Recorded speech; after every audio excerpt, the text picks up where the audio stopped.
and I So fight what's at featherweight. what's your prediction then? Are we jumping into that?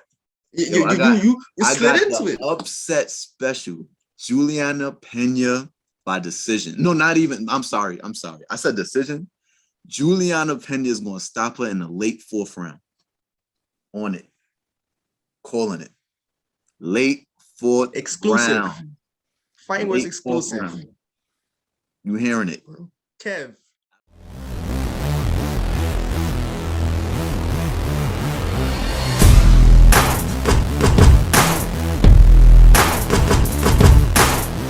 Yeah. What's going on, everyone? This is Fighting Words with Kevin Shells. I'm Shells. Kev, A-Count Sports. No doubt. And tonight we're covering UFC 269, the pre-show. Making our predictions. It's a stacked card, Kev. Bro. It's a stacked card, the end of the year card for the UFC. It's gonna be a way to wrap it up. It's a great way because boxing was taking over for a second there. We had about 3 great weeks. T.O. lost the belt. Haney held it down. Tank got into a barn burner with some dude we never even heard of, Isaac Cruz. So boxing was really turning it up. So this is the UFC's chance to steal the spotlight before the year goes out. It's gonna be a good stack. But let's get into it. Let's get into it. Main event. Oliveira versus Poirier.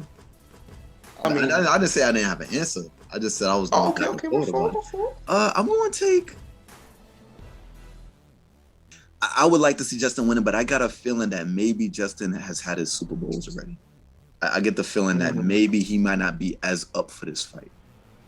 You know, I think winning the Conor thing was big and it's obvious because he picked. I think to me, him picking that over the title fight says a lot. He done been against the GOAT Khabib.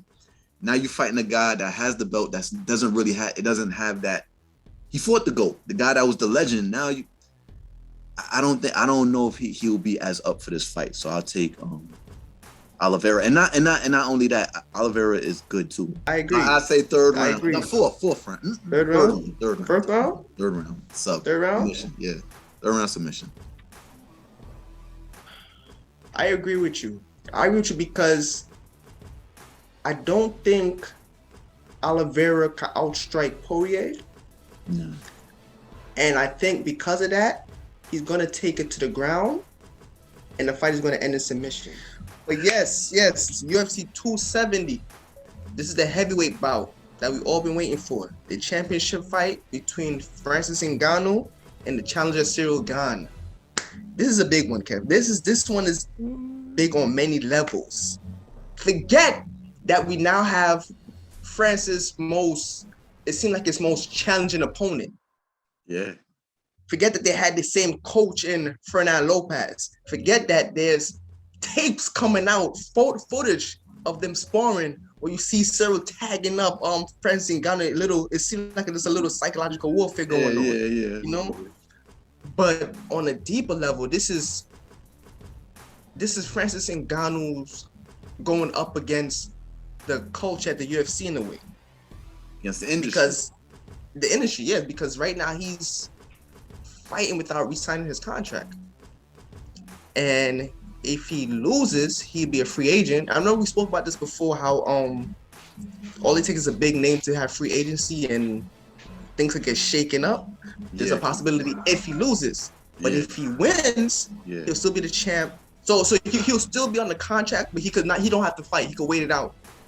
Okay. And when the year's up, then he'd be 100% a free agent. You know, the significance of this fight, if Ngannou can win this fight and be like the champion and have that kind of legitimacy to his name and be a free agent, I mean, this could set the bar for so many things, so many other fighters. I mean, the fight is important. See, to become the free agent and all of that and taking care of business this Saturday is important. But what happens after is even more important once he becomes the free agent. Yeah. That could set the path for everybody else. You know, maybe Bellator may be able to offer him a certain amount of money. I mean, he'll be that coveted. And you know, another thing is too, maybe he can do, I was thinking if other guys get out of their contracts, not even other guys, he can do one-offs with Triller and things like that with other guys that used to have a name. He can still have that star attraction because even if he's beat him tomato cans, he's still the UFC champion. I don't care. The UFC champ, exactly. He left with that cachet. So So this is an interesting thing. It'll be interesting to see how it plays out. The point you just made. This is the first championship bout in recent memory where what could happen after the fight is just as interesting as the actual fight itself. Yeah. You know what I'm saying? It's not just it's not just who's gonna win, Ngannou or Ngannou. Mm-hmm. What's even bigger is what's Ngannou gonna do after this, whether he wins or loses. Because even if he loses, he still has some kind of star power. And he'll be a free agent. Absolutely. He wouldn't have as much if he's a champion, but he'll still be Francis Ngannou. Let's get into it. Let's get into predictions. Predictions? No, you take the floor. You take the floor. Well, I mean, if I'm being honest with you, when I look at everything and the build to this fight, it feels like everything is leaning in the direction of Gane. Everything. Outside of power, you mentioned technicality, everything else too. He has the former coach that coached Ngannou. They sparred together, so that element of fear, like sometimes when you have like a Tyson and guys that have, there's an intimidation factor. They have you seen their body of work, they get into the ring. Ngannou has that. He has that it factor. I'm pretty sure guys get in the ring and know. Like there's a bit of timidity, like makes them a little timid. I think that the fear factor won't be there for Gane either, that intimidation, because he's already sparred with him. He's been in there rounds with him. So that's gone. I think so too. You know, the reference would be Tyson and Spinks. Everybody remembers Mike Spinks beat Larry Holmes as the heavyweight champion of the world. Here's this young Mike Tyson who's this big buzz. And and the mythical story is, the legend is that pre-fight, Tyson punched a hole in the wall in the dressing room and Spinks saw it. So when you watch the fight, Spinks' eyes are like this big the whole round that they fought. One round. That won't be there in this fight. Where it's probably Ngannou has probably had that advantage in prior fights. But despite everything pointing to Gane, and I know that's the more recent thing, I think the last time I saw Ngannou in the ring, he showed vast improvement when he fought Miocic the second time. This is a different fighter, and all of that has come from him being in a different training camp. He's not just wailing, throwing punches. He can wrestle. He can stop a takedown. He's doing so much other things, and that's just with Miocic. He sparred against Gane already, so I'm pretty sure he has an idea of what he does. They have tape on Gane. I feel that I think that under the pressure, he's gonna show up. This fight, I think this fight is more to Ngannou. I think they're probably getting him up. He's probably pretty fired up, and he seems really confident about this fight.